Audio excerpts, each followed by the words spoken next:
Dr. Martin Luther King was arrested in Birmingham. He wrote this famous letter from the Birmingham jail, and he was responding to the civil rights community, which was urging him to tone it down. The lack of understanding was not merely on the part of whites who were telling him he should wait. The majority of major pastors in black culture were also telling him he should wait.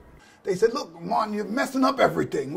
You're causing conflict. If we wait and if we just give the president and the Congress a few more years, this stuff will get worked out and we won't have all of this violence and controversy. It was uncomfortable for a lot of people because they realized by acting you were going to upset some folk who said, I'm with you, but I'm just not with you right now. Could you just wait and give me 7 months or another year, another 2 years, and I'm going to straighten out this whole civil rights thing and you guys will get your rights. And Martin said, no, we won't wait. We are at that same inflection point right now in America around education. Right now in the United States, we've got a crisis on our hands. Public education has gotten worse. Hundreds of thousands of young people in this country that couldn't read a Bible if you gave it to them. I'll tell you one of the stories that precipitated our school. I was a pastor of a congregation in Philadelphia, and I had a young woman in our group who was an honor student in one of our neighborhood high schools. And she started reading a basic passage of scripture, and she couldn't finish it without other students helping her.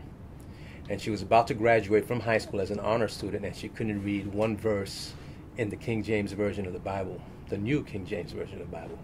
But basically told me she was functionally illiterate. And that she would not be able to have any success in our community. So at that point, we knew that the public schools in our city were failing our children, period. That's not an exaggeration, it's a fact. We met with a lot of consultants, and every consultant we met with told us, no. Yeah, well, you sound like my trustees did.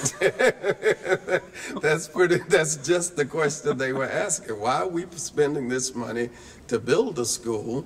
And, we're a church. This is not what churches do. We want to create a new culture, an educational culture, an institutional culture. And in 1982, we started the school in the basement of the senior center. Esperanza was Luis Cortez, one person with a vision, surrounded by a bunch of clergy and no cash. We're graduating 95% of our kids, and 84 to 85% of our graduates go to college.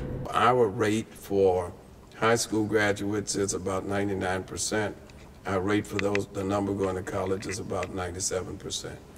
Trustees and everybody else, the whole congregation came to an understanding that this is a part of our mission and this is a part of our ministry.